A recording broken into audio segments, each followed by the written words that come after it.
Zero. These are the stakes. To make a world in which all of God's children can live, or to go into the dark. We must either love each other, or we must die. Vote for President Johnson on November 3rd. The stakes are too high for you to stay home. The election of 1964, the fight between the Senator of Arizona, Barry Goldwater, and the Vice President of JFK, Lyndon B. Johnson. The fight was short, but had a big outcome like an atomic bomb. Atomic bombs used to be tested frequently, causing deadly radioactive chemicals to linger in the air.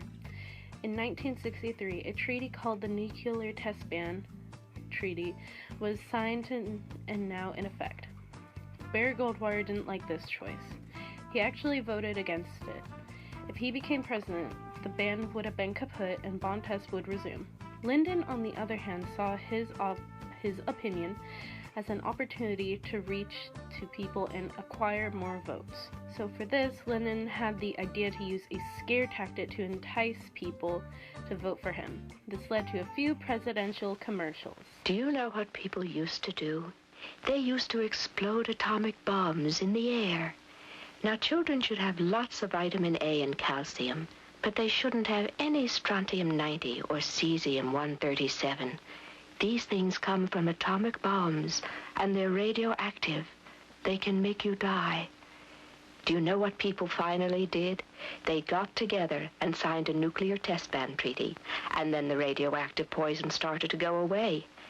But now, there's a man who wants to be president of the United States, and he doesn't like this treaty. He fought against it.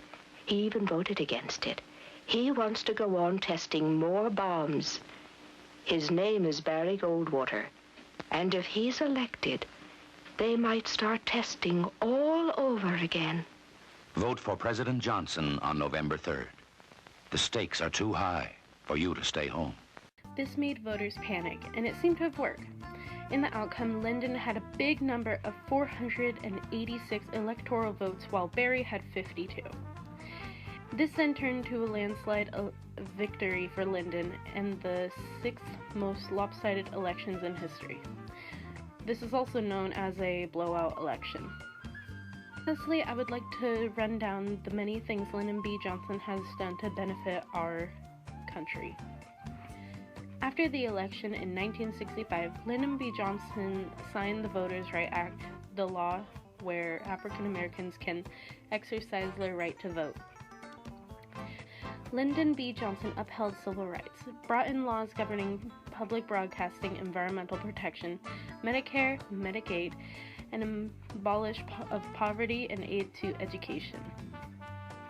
He also appointed the first African American judge, Thurgood Marshall, in the Supreme Court. Lyndon also set up the National Endowment for the Humanities and the National Endowment for the Arts, which provided optimum support for artists.